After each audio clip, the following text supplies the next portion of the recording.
Policists un himna. Rudens Ņujorkā jau gandrīz bija beidzies. Gaisā kļuva jūtams augstums, koku lapas krita uz zemes, un vakari bija tumši un drēgni.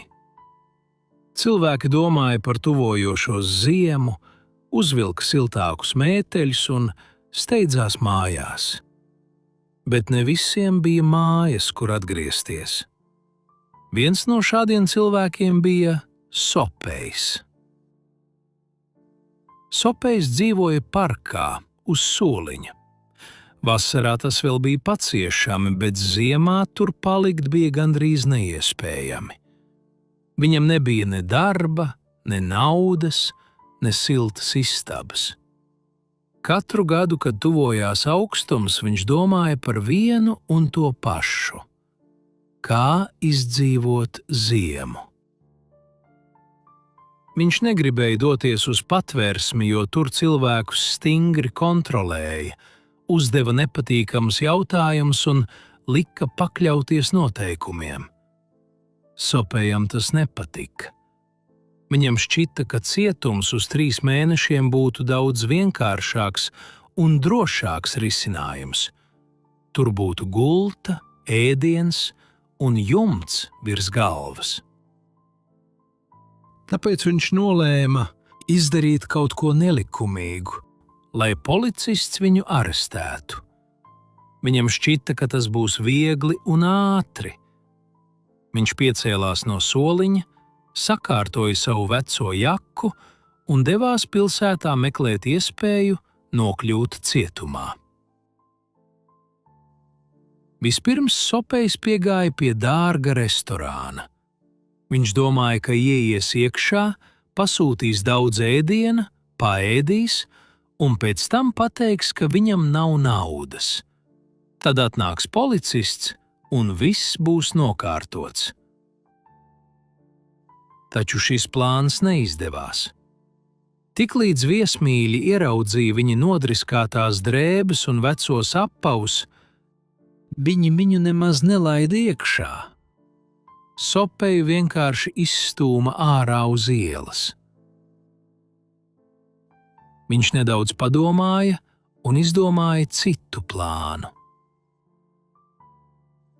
Netālu bija veikals ar lielu skatlogu. Sopejs pacēla akmeni un iemeta to skatlogā. Stikls saplīsa ar lielu troksni.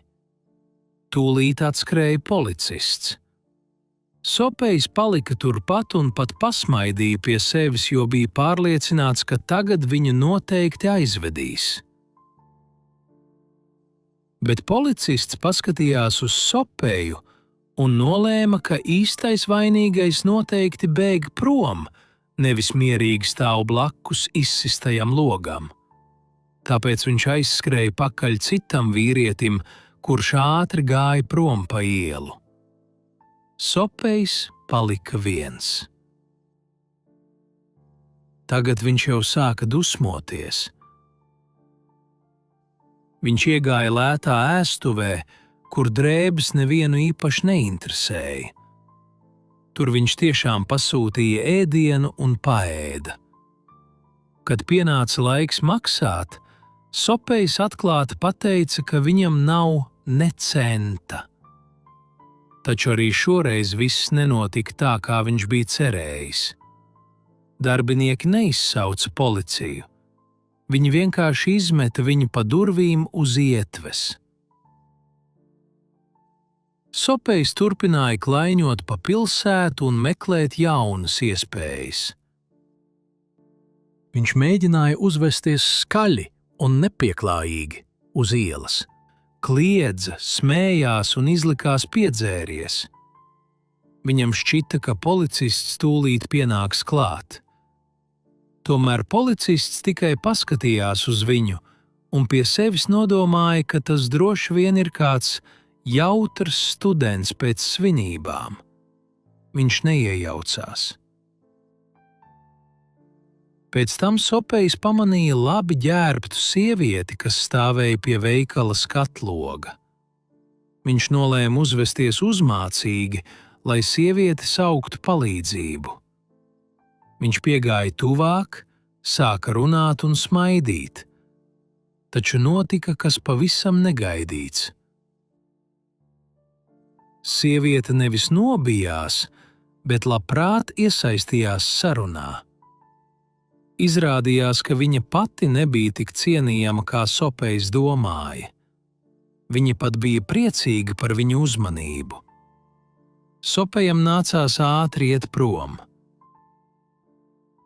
Viņš bija noguris un arvien vairāk apjucis, it kā viss būtu pret viņu.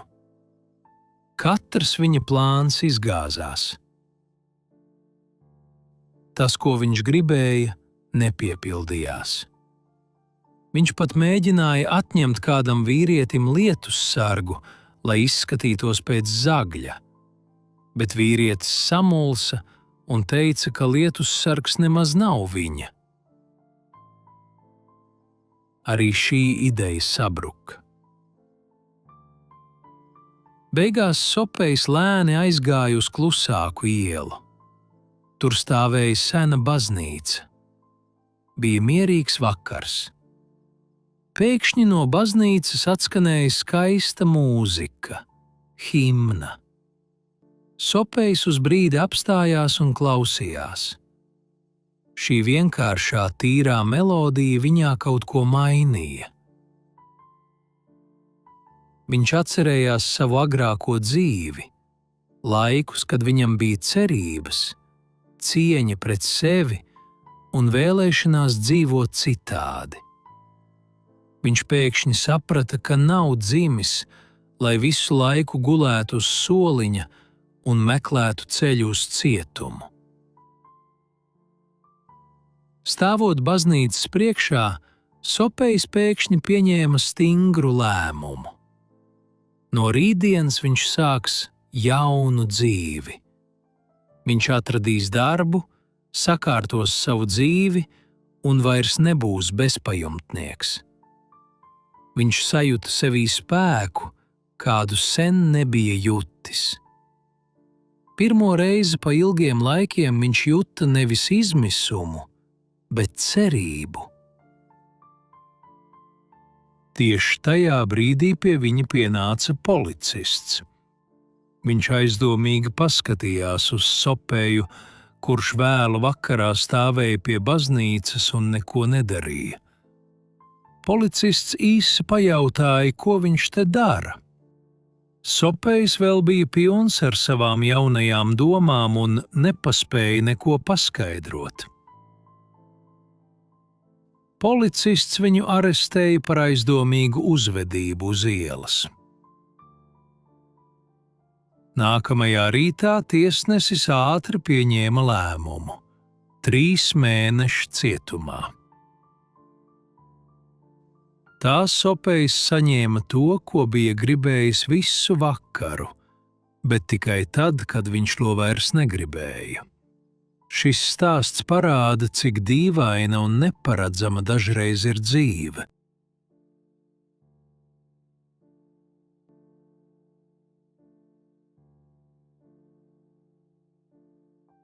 Policists un himna. Rudens Ņujorkā jau gandrīz bija beidzies.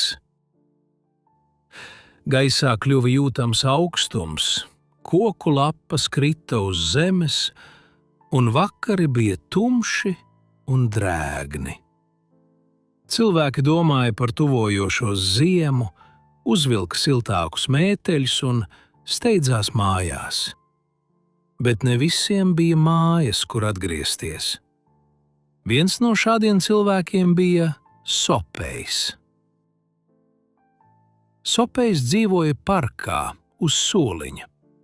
Vasarā tas vēl bija paciešami, bet ziemā tur palikt bija gandrīz neiespējami. Viņam nebija ne darba, ne naudas, ne siltas istabas. Katru gadu, kad tuvojās augstums, viņš domāja par vienu un to pašu – kā izdzīvot ziemu. Viņš negribēja doties uz patvērsmi, jo tur cilvēkus stingri kontrolēja, uzdeva nepatīkamus jautājumus un lika pakļauties noteikumiem. Sopejam tas nepatika. Viņam šķita, ka cietums uz 3 mēnešiem būtu daudz vienkāršāks un drošāks risinājums. Tur būtu gulta, ēdiens un jumts virs galvas. Tāpēc viņš nolēma izdarīt kaut ko nelikumīgu, lai policists viņu arestētu. Viņam šķita, ka tas būs viegli un ātri. Viņš piecēlās no soliņa, sakārtoja savu veco jaku un devās pilsētā meklēt iespēju nokļūt cietumā. Vispirms Sopejs piegāja pie dārga restorāna. Viņš domāja, ka ieies iekšā, pasūtīs daudz ēdiena, paēdīs un pēc tam pateiks, ka viņam nav naudas. Tad atnāks policists un viss būs nokārtots. Taču šis plāns neizdevās. Tiklīdz viesmīļi ieraudzīja viņa nodriskātās drēbes un vecos apavus, viņi viņu nemaz nelaida iekšā. Sopeju vienkārši izstūma ārā uz ielas. Viņš nedaudz padomāja un izdomāja citu plānu. Netālu bija veikals ar lielu skatlogu. Sopejs pacēla akmeni un iemeta to skatlogā. Stikls saplīs ar lielu troksni. Tūlīt atskrēja policists. Sopejs palika turpat un pat pasmaidīja pie sevis, jo bija pārliecināts, ka tagad viņu noteikti aizvedīs. Bet policists paskatījās uz Sopeju un nolēma, ka īstais vainīgais noteikti bēg prom, nevis mierīgi stāv blakus izsistajam logam. Tāpēc viņš aizskrēja pakaļ citam vīrietim, kurš ātri gāja prom pa ielu. Sopejs palika viens. Tagad viņš jau sāka dusmoties. Viņš iegāja lētā ēstuvē, kur drēbes nevienu īpaši neinteresēja. Tur viņš tiešām pasūtīja ēdienu un paēda. Kad pienāca laiks maksāt, Sopejs atklāti pateica, ka viņam nav ne centa. Taču arī šoreiz viss nenotika tā, kā viņš bija cerējis. Darbinieki neizsauca policiju. Viņi vienkārši izmeta viņu pa durvīm uz ietves. Sopejs turpināja klaiņot pa pilsētu un meklēt jaunas iespējas. Viņš mēģināja uzvesties skaļi un nepieklājīgi uz ielas. Kliedza, smējās un izlikās piedzēries. Viņam šķita, ka policists tūlīt pienāks klāt.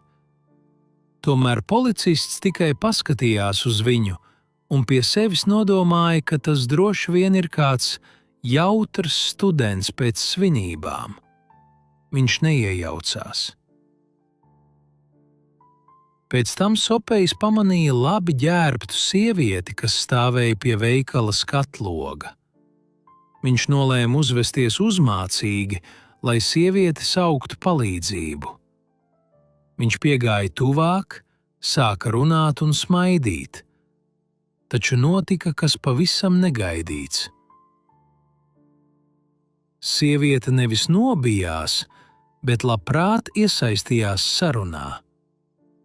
Izrādījās, ka viņa pati nebija tik cienījama, kā Sopejs domāja. Viņa pat bija priecīga par viņu uzmanību. Sopejam nācās ātri iet prom. Viņš bija noguris un arvien vairāk apjucis, it kā viss būtu pret viņu. Katrs viņa plāns izgāzās. Tas, ko viņš gribēja, nepiepildījās. Viņš pat mēģināja atņemt kādam vīrietim lietus sargu, lai izskatītos pēc zagļa, bet vīrietis samulsa un teica, ka lietus sargs nemaz nav viņa. Arī šī ideja sabruka. Beigās Sopejs lēni aizgāja uz klusāku ielu. Tur stāvēja sena baznīca. Bija mierīgs vakars. Pēkšņi no baznīcas atskanēja skaista mūzika, himna. Sopejs uz brīdi apstājās un klausījās. Šī vienkāršā, tīrā melodija viņā kaut ko mainīja. Viņš atcerējās savu agrāko dzīvi, laikus, kad viņam bija cerības, cieņa pret sevi un vēlēšanās dzīvot citādi. Viņš pēkšņi saprata, ka nav dzimis, lai visu laiku gulētu uz soliņa un meklētu ceļu uz cietumu. Stāvot baznīcas priekšā, Sopejs pēkšņi pieņēma stingru lēmumu. No rītdienas viņš sāks jaunu dzīvi. Viņš atradīs darbu, sakārtos savu dzīvi un vairs nebūs bezpajumtnieks. Viņš sajūta sevī spēku, kādu sen nebija jutis. Pirmo reizi pa ilgiem laikiem viņš juta nevis izmisumu, bet cerību. Tieši tajā brīdī pie viņa pienāca policists. Viņš aizdomīgi paskatījās uz Sopeju, kurš vēlu vakarā stāvēja pie baznīcas un neko nedarīja. Policists īsi pajautāja, ko viņš te dara. Sopejs vēl bija pilns ar savām jaunajām domām un nepaspēja neko paskaidrot. Policists viņu arestēja par aizdomīgu uzvedību uz ielas. Nākamajā rītā tiesnesis ātri pieņēma lēmumu – 3 mēneši cietumā. Tā Sopejs saņēma to, ko bija gribējis visu vakaru, bet tikai tad, kad viņš to vairs negribēja. Šis stāsts parāda, cik dīvaina un neparedzama dažreiz ir dzīve.